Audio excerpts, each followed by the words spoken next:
राम रहीम की आज क्योंकि कोर्ट में पेशी होनी है, उन पर फैसला आना है और उससे जुड़ी हुई तमाम खबरें हम आपको बता रहे हैं, आपको दिखा रहे हैं। ये सीधी तस्वीर आप देख रहे हैं, ये सीधी तस्वीर है, बाबा की काफिले की तस्वीर है, जिससे राम रहीम अब निकले हैं और पहुंच रहे हैं पंचकुला के लिए। 4 से 4.5 घंटे के बीच का यह रास्ता है, सड़क के रास्ते।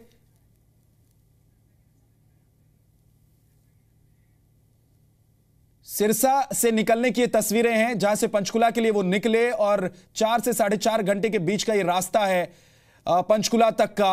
सड़क के रास्ते इस सफर को तय करेंगे राम रहीम। देखिए, गाड़ियों का एक लंबा सा काफिला है और सुरक्षा के पुख्ता इंतजाम भी हैं, पर्सनल सिक्योरिटी भी है राम रहीम की। इसके अलावा सरकारी सुरक्षा कर्मी भी मौजूद हैं। जितेंद्र शर्मा हमारे साथ जुड़ गए हैं। जितेंद्र, ये तस्वीर हम अपने दर्शकों को दिखा रहे हैं सिरसा से जब निकले राम रहीम, लेकिन दूसरी तरफ पंचकुला में किस तरह की व्यवस्था है, किस तरह के इंतजाम किए गए हैं?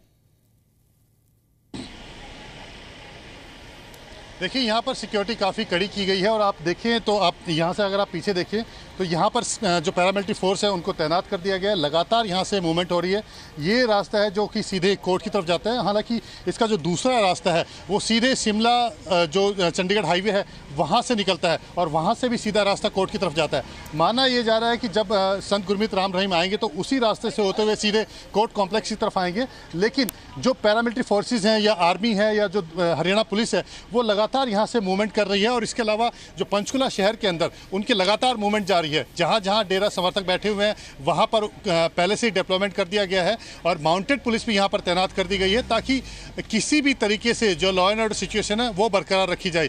अब क्योंकि सड़क रास्ते से आ रहे हैं संत गुरमीत राम रहीम, तो उसको लेकर के जो गहमा गहमी है वो थोड़ी काफ़ी तेज़ हो गई है, क्योंकि आने के बाद अब से 4-5 घंटे के बाद वो यहाँ पर आएंगे। 2:30 बजे फैसला आना है, तो उससे पहले ये पूरी तरह से कोशिश होगी कि जो पूरी जो सिचुएशन है उसको पुलिस अपने कंट्रोल में ले ले। जहाँ जहाँ डिप्लॉयमेंट करना है, जिस तरीके से डिप्लॉयमेंट करना है, जिस तरीके से लॉ एंड ऑर्डर सिचुएशन को मेंटेन रखने के लिए जो ज़रूरी कदम है वो सारे के सारे कदम उठा ले और उसके हिसाब से डिप्लॉयमेंट हो जाए।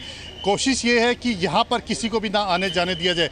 खुद हम अब से कुछ देर पहले तक हम इससे थोड़ा आगे यहाँ पर खड़े थे, लेकिन क्योंकि मूवमेंट लगातार हो रही है यहाँ पर जो सिक्योरिटी फोर्सेस है, इसलिए हमें वहाँ से हटा करके पीछे कर दिया गया है ताकि मूवमेंट जो लगातार होगी काफ़ी तेज़ी में होगी तो उसमें किसी तरह का नुकसान ना हो, उसमें किसी तरह की रुकावट ना हो, इसको लेकर के पीछे कर दिया गया है। साथ ही अगर आप जो जजमेंट की बात करें तो उसको लेकर के भी जो मीडिया को खबर देनी है तो उसके लिए अलग से एक मीडिया रूम बनाया गया है हरियाणा गवर्नमेंट की तरफ से। वहीं पर मीडिया को ब्रीफ किया जाएगा। इसका मतलब साफ है कि कोर्ट कॉम्प्लेक्स के अंदर किसी को भी जाने की इजाज़त नहीं है। कोर्ट कॉम्प्लेक्स को पूरी तरह से सील कर दिया गया है। पैरामिलिट्री फोर्सेस वहां पर तैनात है। सीधे जब जिनको फैसला सुनाया जाना है गुरमीत राम रहीम को, सीधे वहां पर पहुंचेंगे और जो जरूरी लोग हैं, जो इस फैसले से जुड़े लोग हैं, सिर्फ वही उस दौरान कोर्ट रूम में मौजूद होंगे और उसके बाद आगे की कार्रवाई शुरू की जाएगी और ये पूरा जो इलाका है उसको पूरी तरह से सील कर दिया जाएगा। जितेंद्र, सबसे ज्यादा समस्या की स्थिति तब बनेगी जब 2:30 बजे के आसपास ये फैसला आएगा और राम रहीम पहुंच जाएंगे वहां पर, तो उसके लिए कुछ अलग से इंतजाम किए गए हैं, क्योंकि जैसे जैसे वक्त बढ़ता जाएगा समर्थकों का या कहीं भक्तों की संख्या भी बढ़ सकती है।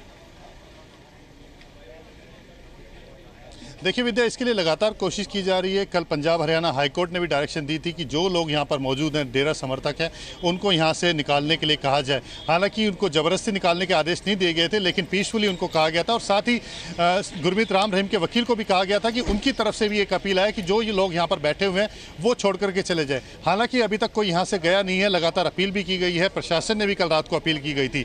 लेकिन इसमें अच्छी बात यह है कि कल के बाद से रात को पूरी तरह से पंचकुला को सील कर दिया गया था, पंचकुला और चंडीगढ़ को। उसके बाद से कोई भी यहां पर दाखिल नहीं हो पाया है और पूरी तरह से सील कर दिया गया और जहां जहां पर डेरा समर्थक बैठे हुए हैं उस पूरे एरिया को सील कर दिया गया। वहां पे पैरामिलिट्री फोर्सेस को तैनात कर दिया गया ताकि जो लोग जहां पर हैं उसको पूरी तरह से ब्लॉक कर दिया जाए, उनकी मूवमेंट को पूरी तरह से बंद कर दिया जाए ताकि वो वहां से आगे ना बढ़ पाए।